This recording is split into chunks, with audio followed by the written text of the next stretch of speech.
मैं आमंत्रित कर रहा हूं हमारे फुटेरा समाज के भाई श्री आदित्य शास्त्री जी को।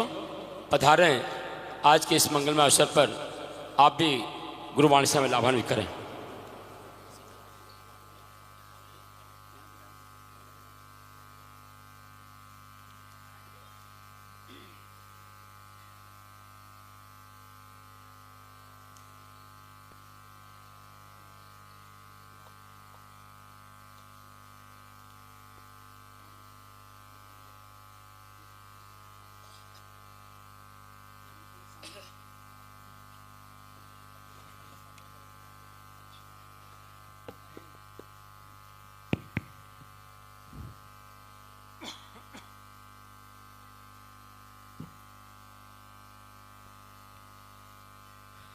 प्रारंभ करते हैं।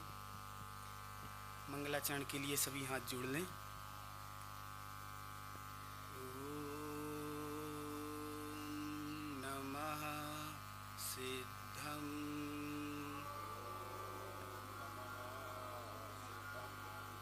ओम नमः सिद्धम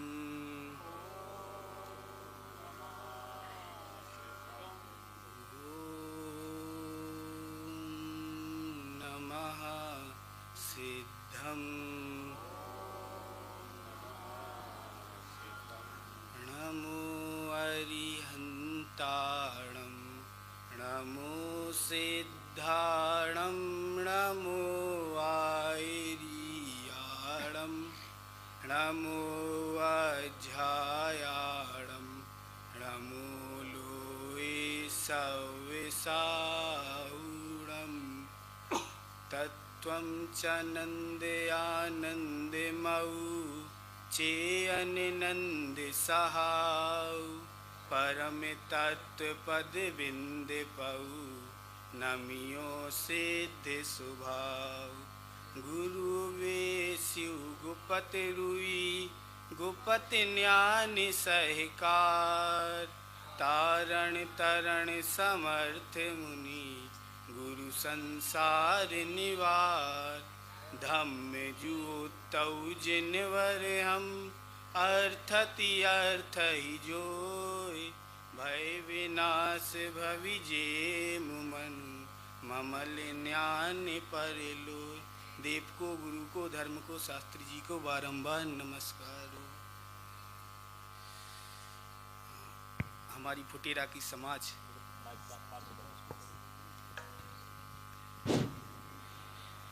हमारी फुटेरा की समाज और हम सभी का महाभाग्य जागा कि हमें यह वेदी प्रतिष्ठा जिनवाणी स्थापित कलशारोहण आदि कार्यक्रम 120 वर्ष पश्चात पुनः करने को मिली।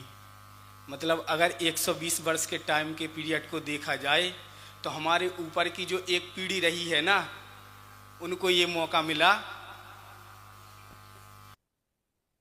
हो रहा है, ये हो रहा है आध्यात्मिक क्रांतिकारी संत गुरुदेव तारण स्वामी की प्रभावना की योग में।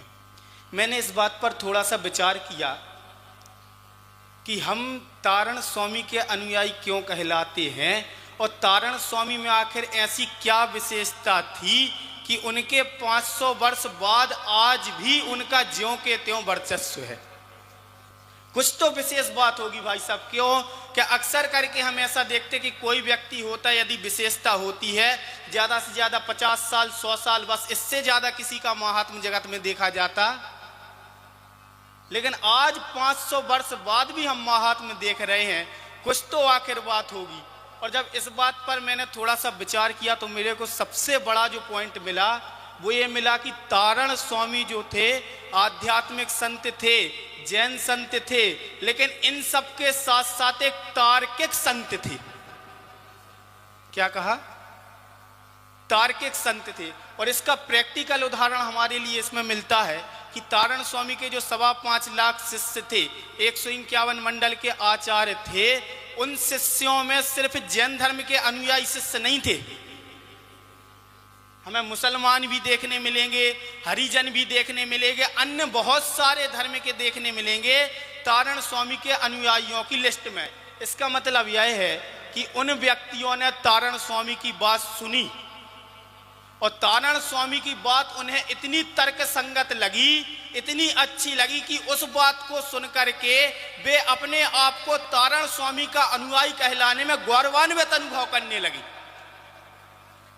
ऐसे तर्कशील विद्वान थे, ऐसे तर्कशील संत तारण स्वामी।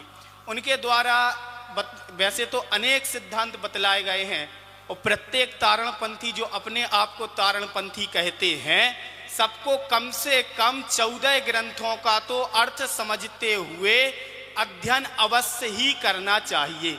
नहीं तो ऊपर ऊपर से हम कहते रहेंगे कि भैया हम तारण स्वामी के अनुयायी हैं, हम तारणपंथी है, ऊपर ऊपर से कहते रहेंगे, हम दोनों हाथ उठा करके तारण स्वामी की जय बोलते रहेंगे, हम भक्ति गाते रहेंगे, नमस्कार करते रहेंगे। लेकिन अगर हमने पूरी जिंदगी में तारण स्वामी के ग्रंथों को खोल करके देखा नहीं, उन्होंने हमारे लिए जो बात कही अगर वो बात हमने पढ़ी नहीं, तो क्या हम वास्तविकता में उनके अनुयायी होंगे? कि उन्होंने बहुत सारे सिद्धांत दिए 14 ग्रंथों में। श्री तारण तरण श्रावकाचार्य जी ग्रंथ का स्वाध्याय कर रहा था, उस समय एक बहुत बड़ा सिद्धांत हमें देखने मिला। वो सिद्धांत था सुखी होने का सिद्धांत। कौन सा सिद्धांत? कि सभी हम पढ़ते हैं, जे त्रिभुवन में जीवे अनंत, सुख चाहें दुख ते भयवन। कि जितने भी 3 लोक में जीव हैं, सभी जीव सुख चाहते हैं, दुख से डरते हैं, और उनके द्वारा जितनी भी क्रियाएं की जाती हैं, समस्त क्रियाएं दुख का अभाव करके सुख की प्राप्ति के लिए ही की जाती हैं। और अभी जैसा हमें पंडित जी साहब ने बतलाया कि हमारी उम्र 20 साल, 22 साल, 40 साल, 50 साल, 11 वर्ष की नहीं है। भैया हम तो वो तत्व हैं जिसका कभी ना तो मृत्यु होती है और ना जिसका कभी जन्म हुआ। मतलब हम अनादि काल से हैं, और अनादि काल से हम सभी ने आज तक जितनी भी क्रियाएं की हैं, सब क्रियाएं दुख का नाश करने के लिए और सुख की प्राप्ति करने के लिए की हैं। फिर प्रश्न ये खड़ा होता है कि अनादि काल से मेहनत करते आ रहे हैं, हमें उसका फल मिला क्यों नहीं? कि सभी जीव दुख का नाश करने के लिए और सुख की प्राप्ति के लिए प्रयत्न कर रहे हैं। प्रश्न ये है कि हमें उसका फल मिला क्यों नहीं? एक छोटे से उदाहरण के माध्यम से देखते हैं कि भाई साहब, मैं पूरे महीने मेहनत करता हूँ और महीने के अंतिम दिवस मेरे लिए सैलरी मिलती है, और सैलरी में ले जा करके बैंक अकाउंट में जमा करा आता हूँ। क्या कहा? पूरे महीने में मेहनत करता हूँ, मेहनत करने पर मुझे सैलरी मिलती है, वह सैलरी ले जा करके मैं बैंक अकाउंट में जमा करा के आ जाता हूँ। सिर्फ मिस्टेक एक जगह होती है कि मेरे अकाउंट नंबर में आखिरी में 2 है और मैं उसको 3 कर देता हूँ, और पूरे महीने मेहनत करता हूँ और जा करके बैंक अकाउंट में मैं अपनी पूरी सैलरी जमा करा देता हूँ। भाई साहब, मैंने 40 साल जीवन के मेहनत की और मेहनत करके अपनी सैलरी अकाउंट में जमा कराता रहा। जब मेरी जॉब खत्म हो गई और मैंने सोचा कि इतना पैसा जोड़ लिया है तो अब उसका उपयोग किया जाए, जब बैंक में गया, मैनेजर से बोला कि भाई साहब हमारे पैसे निकाल के हमें दे दो। उसने कहा आपके अकाउंट में बिल्कुल भी पैसा नहीं है, आपको वो पैसा नहीं मिलेगा। प्रश्न ये है, हमने मेहनत बराबर की, सैलरी भी हमने ली, सैलरी ले जा करके बैंक में जमा भी की, हमारे लिए फिर जब उसकी जरूरत थी तब मिली क्यों नहीं? क्या उत्तर मिलेगा? हमने मान्यता में अपना बैंक अकाउंट नंबर गलत मान करके रखा है, और जब बैंक अकाउंट नंबर गलत मान करके रखा है तो जितने भी प्रयत्न हो रहे हैं वे सब किस दिशा में जा रहे हैं, और फिर उनका फल हमें मिलने वाला नहीं है। सेम टू सेम सुख के साथ है। भाई साहब, अनादि काल से लेकर के आज तक लगातार प्रयत्न कर रहे हैं, मेहनत कर रहे हैं, बस प्रॉब्लम यह है कि हमने सुख की मान्यता गलत जगह पर करके रखी है। कि सुख के लिए प्रयत्न तो करते हैं, दौड़ भाग करते हैं, सब करते हैं, जो बनता है वो करते हैं, लेकिन बस प्रॉब्लम यह है कि मेहनत कर रहे हैं, परिश्रम कर रहे हैं, लेकिन मान्यता कैसी है? गलत है। जहां पर सुख है वहां सुख माना नहीं, और जहां भोगों में सुख नहीं है उन भोगों में हमने सुख माना, और वहां पर सुख मान करके दिन रात उसी के पीछे लगे रहे। इसीलिए अनादि काल से लेकर के आज तक मेहनत तो की, लेकिन हमें सुख मिला। सोचा करता हूँ भोगों से बुझ जावेगी इच्छा ज्वाला, परिणाम निकलता है लेकिन मानो पावक में घी डाला।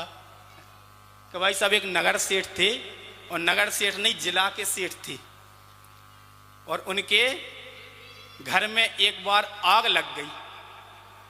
आग लग जाने पर जितने भी घर के नौकर चाकर थे सभी पानी भर करके डालने लगे। सेठ आया, गुस्से में तमतमाते हुए बोला, पूरे जिला के सबसे अमीर सेठ के घर में आग लगी है, तुम पानी से उसे बुझाओगे? घी के कुप्पे उड़े लो, क्या होगा?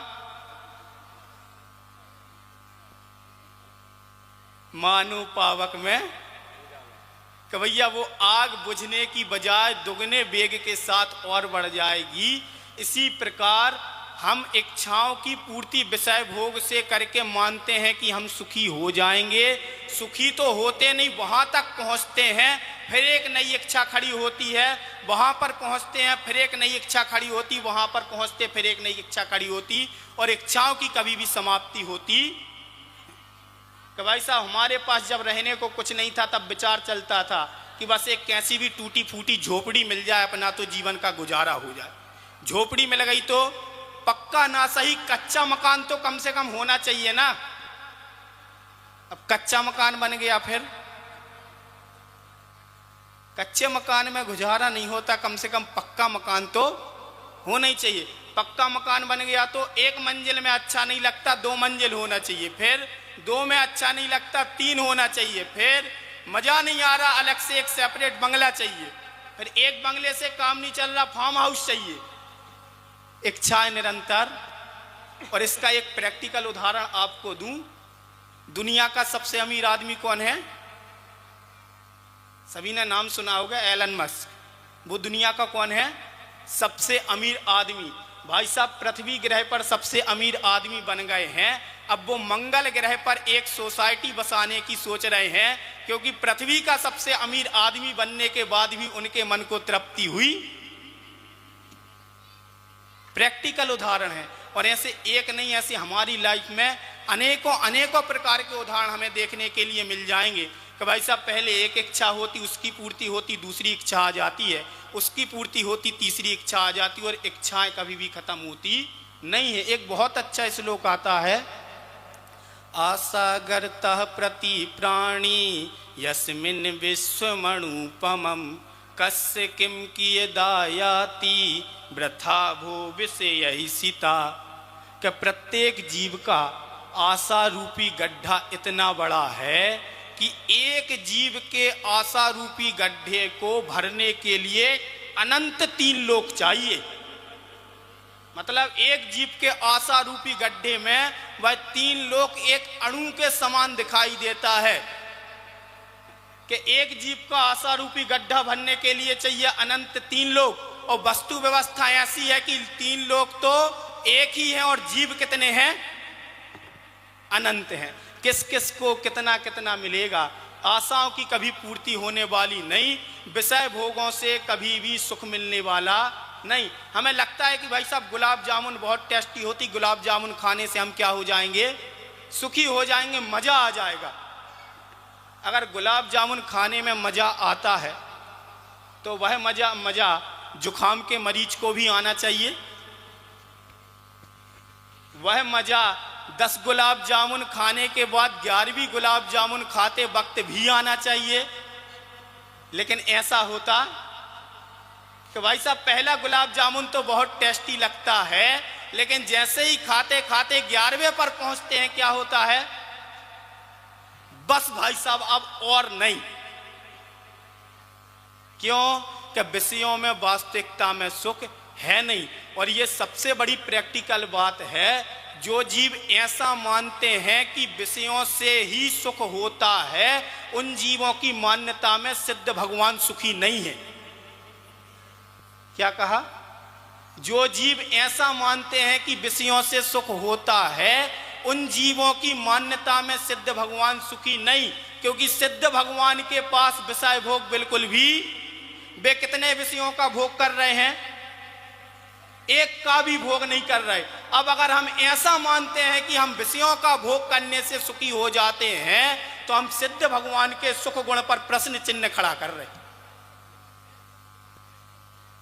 कि विचारणीय बात है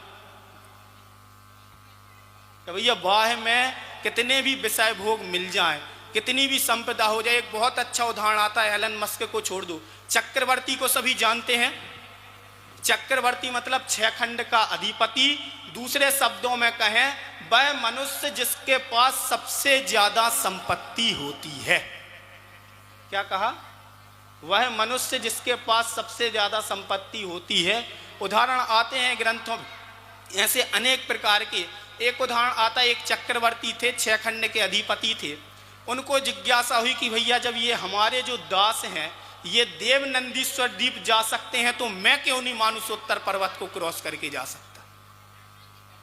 और फिर देवों को आदेश दिया कि मेरे लिए भी वहां पर ले जाओ। उन्होंने बहुत समझाया लेकिन समझे नहीं। धीरे धीरे करके पालकी ऊपर उठी।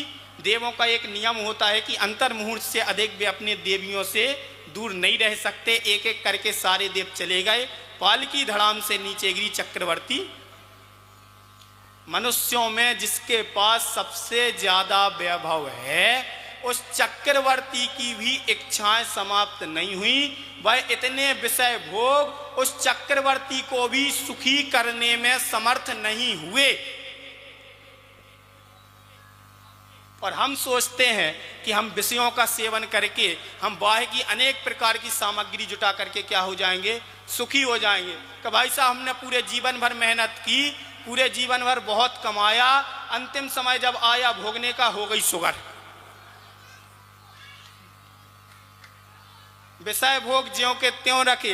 अब जिन विषय भोग से हम सुख मानते थे ना, अब उसी मिठाई को देख करके चिढ़ आती है कि जब मेरे को मिठाई खानी नहीं है तो मेरे सामने मिठाई लाई क्यों जाती है। तो भाई साहब विषयों में सुख की बिल्कुल भी उपस्थिति नहीं है। विषयों में रंच मात्र भी सुख नहीं है।